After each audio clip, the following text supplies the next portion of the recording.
Comment traiter et guérir le diabète de type 1? Le diabète de type 1 est une maladie dans laquelle le corps ne produit pas suffisamment d'insuline pour contrôler le taux de sucre dans le sang. Le diabète de type 1 a été précédemment appelé diabète insulino-dépendant ou diabète juvénile. Pendant la digestion, la nourriture est décomposée en éléments de base. Les glucides sont décomposés en sucre simple, principalement glucose. Le glucose est une source importante d'énergie critique pour les cellules de l'organisme. Pour fournir de l'énergie aux cellules, le glucose doit quitter le sang et pénétrer à l'intérieur des cellules. L'insuline voyageant dans le sang signale les cellules à absorber le glucose. L'insuline est une hormone produite par le pancréas. Lorsque les niveaux de glucose dans le sang montent, comme après un repas, le pancréas produit normalement plus d'insuline. Le diabète de type 1 se produit lorsqu'une partie ou la totalité des cellules productrices d'insuline dans le pancréas sont détruites. Cela laisse le patient avec peu ou pas d'insuline. Sans insuline, le sucre accumule dans le sang plutôt que d'entrer dans les cellules. En conséquence, le corps ne peut pas utiliser ce glucose pour l'énergie. De plus, les taux élevés de glucose restant dans le sang provoquent une déshydratation excessive des mixions et des tissus d'endommagement du corps. Le diabète de type 1 est une maladie auto-immune. Cela signifie qu'il commence lorsque le système immunitaire attaque les cellules dans le corps.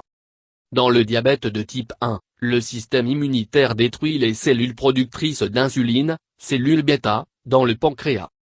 Pourquoi le système immunitaire attaque les cellules bêta reste un mystère. Certaines personnes sont génétiquement prédisposées à la maladie. Cela ne signifie pas qu'ils seront nécessairement la maladie. Cela signifie simplement qu'ils sont plus susceptibles de le faire. Quelque chose dans l'environnement, tel que notamment les infections virales ou quelque chose sur le régime alimentaire, peut déclencher cette maladie auto-immune chez les personnes ayant une prédisposition génétique. Le diabète de type 1 n'est pas causé par la quantité de sucre dans le régime alimentaire d'une personne avant que la maladie se développe. Le diabète de type 1 est une maladie chronique. Il est diagnostiqué le plus souvent entre 10 et 16 ans. Le diabète de type 1 affecte également les hommes et les femmes. Symptômes. Les symptômes initiaux. Les symptômes apparaissent habituellement soudainement et fortement. Généralement les symptômes les plus importants sont une miction excessive et une soif extrême. En effet, la glycémie a augmenté dans le sang entraîne les reins pour créer plus d'urine que d'habitude. Perdre plus fluide dans l'urine rend une personne déshydratée. Et la déshydratation conduit à une grande soif. Les enfants peuvent commencer à nouveau mouiller le lit. La perte de poids, sans perte d'appétit, est également courante. La perte de poids est due en partie à la déshydratation. L'eau a un poids. Imaginez maintenant une cruche de gallons d'eau, il pèse environ 8 livres. Les personnes atteintes de diabète non contrôlé de nouveau, de type 1 peuvent perdre un gallon d'eau de la déshydratation. D'autres symptômes communs sont la faiblesse, la fatigue, la confusion, des nausées et des vomissements.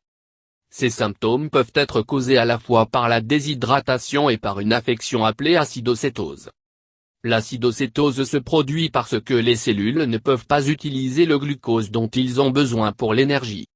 Ainsi, les cellules doivent utiliser quelque chose d'autre. En réponse au faible taux d'insuline, le foie produit un carburant de remplacement appelé cétone. Les corps cétoniques sont une sorte d'acide. Quand ils accumulent dans le sang, il est appelé acidocétose. L'acidocétose peut causer des problèmes cardiaques et affecter le système nerveux. En quelques heures, il peut mettre une personne à risque de coma ou la mort. Les symptômes chroniques.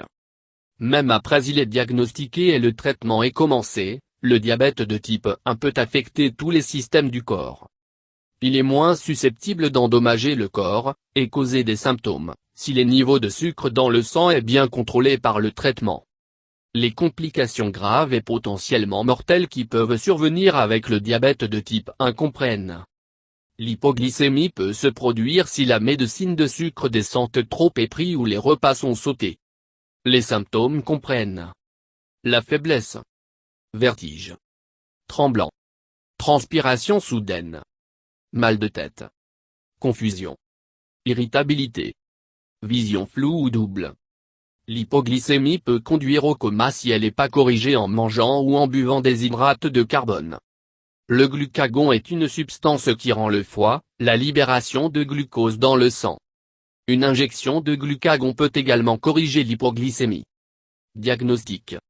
Le diabète de type 1 est diagnostiqué par une combinaison de symptômes, les tests d'âge et de sang d'une personne. Les tests sanguins comprennent des tests pour les niveaux de sucre et d'autres substances.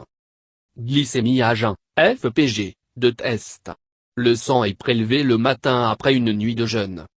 Normalement, le taux de sucre dans le sang reste entre 70 et 100 mg par décilitre, mgdl. Le diabète est diagnostiqué si un niveau de sucre dans le sang à jeun est de 126 mgdl ou plus. Test oral de tolérance au glucose, HOT. La glycémie est mesurée 2 heures après avoir bu 75 g de glucose.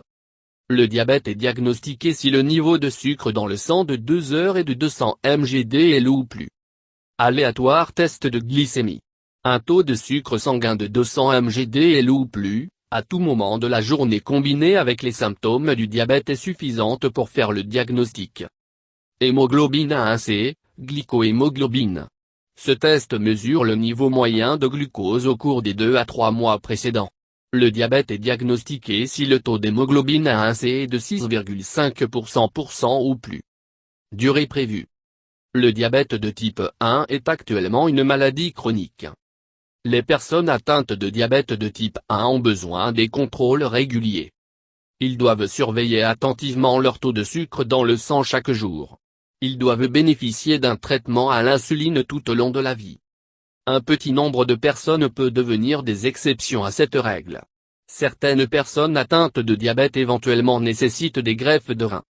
Une transplantation du pancréas ou des cellules productrices d'insuline par le pancréas, appelé ILO, parfois on effectue en même temps. Étant donné que les nouveaux pancréas peuvent fabriquer de l'insuline, ce qui peut guérir les diabétiques. Sur occasion inhabituelle, lorsque le type 1 du diabète de quelqu'un est très difficile à contrôler avec les traitements disponibles, le pancréas ou la transplantation d'ILO peuvent être effectués même si la transplantation rénale n'est pas nécessaire. Cependant, cette approche est encore expérimentale, et est généralement pas recommandée. Les scientifiques ont récemment rapporté passionnant mais toujours de nouvelles façons expérimentales pour encourager le pancréas à recommencer à produire ses propres cellules bêta productrices d'insuline. La prévention. Il n'y a aucun moyen éprouvé de prévenir le diabète de type 1. Carence en vitamine D, ce qui est très fréquent, peut augmenter le risque de diabète. Cependant, la correction de la déficience n'a pas encore été démontrée pour prévenir le diabète. De même, le lait de vache en évitant pendant la petite enfance peut éventuellement prévenir le diabète de type 1 chez les nourrissons génétiquement prédisposés. Mais il n'y a pas de preuve définitive que cela empêche la maladie. Traitement. Le traitement du diabète de type 1 nécessite des injections quotidiennes d'insuline. L'insuline injectée compense l'insuline qui ne sont pas produits par l'organisme. La plupart des personnes atteintes de diabète de type 1 ont besoin de 2 à 4 injections par jour. Les personnes atteintes de diabète de type 1 doivent bien réguler à la fois leur apport alimentaire et leur dose d'insuline. Si une personne prend trop d'insuline par rapport à leur apport alimentaire, ou s'ils oublient de manger, ils peuvent développer une hypoglycémie dangereuse. Si elles prennent trop peu d'insuline, ou mangent trop, ils peuvent développer une acidocétose. Afin de réguler correctement leur prise d'insuline, les personnes atteintes de diabète de type 1 doivent surveiller leur taux de sucre dans le sang plusieurs fois par jour. Ils font cela en testant un échantillon de sang. Ils doivent piquer le doigt et placer une petite goutte de sang sur une bandelette de test. La bande d'essai est insérée dans un dispositif appelé un moniteur de glucose. Une lecture précise des niveaux de sucre dans le sang est retournée en quelques secondes. Les nouveaux moniteurs de glucose ont des bandelettes de test qui prennent le sang directement à partir de l'endroit qui a été piqué. Ce processus nécessite moins de sang. D'autres moniteurs permettent au sang à prélever sur l'avant-bras, la cuisse ou la partie charnue de la main. Cela peut être moins douloureux. Certaines personnes utilisent une seringue pour les injections. D'autres patients utilisent des stylos injecteurs semi-automatiques qui aident à mesurer les quantités précises d'insuline. Un nombre croissant de patients utilisent des pompes à insuline. Les pompes à insuline offrent une dose d'insuline régulée par une aiguille implantée sous la peau. La pompe à insuline est portée dans un paquet sur le corps. Certaines pompes comprennent un capteur qui mesure constamment le niveau de sucre dans le sang, et ajuste la dose d'insuline en conséquence. Que ce soit avec des dispositifs tels capteurs permettent d'améliorer la santé et pas encore certain.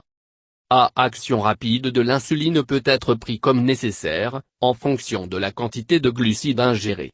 Votre médecin ou votre diététiste vous aidera à déterminer le meilleur calendrier de l'insuline et de l'alimentation pour vous ou votre enfant.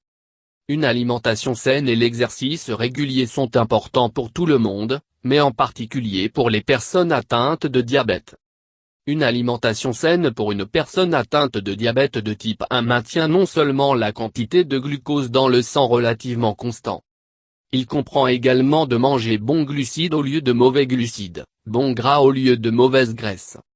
Afin de maintenir les niveaux de sucre dans le sang à un niveau normal et relativement constante, une personne atteinte de diabète de type 1 est généralement conseillé de manger, l'exercice et prendre de l'insuline à environ la même heure tous les jours. Habitude régulière aide à maintenir les niveaux de glucose dans la plage normale. Les personnes atteintes de diabète de type 1 doivent faire de l'exercice régulier. L'exercice protège la santé du cœur et des vaisseaux sanguins chez les personnes diabétiques, comme dans tout le monde.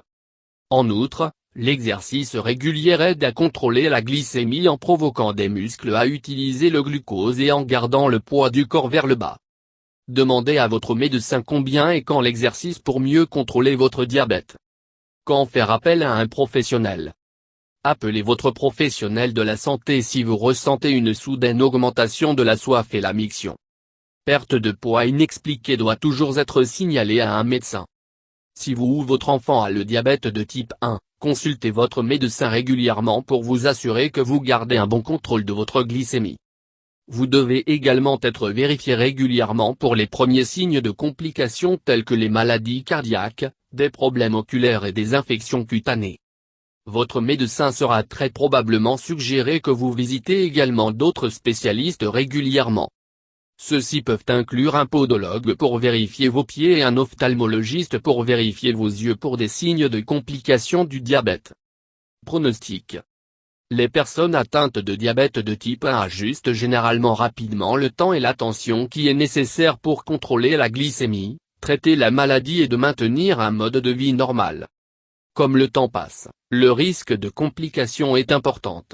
Mais il peut être réduit considérablement si vous surveillez de contrôler votre taux de glucose sanguin strictement.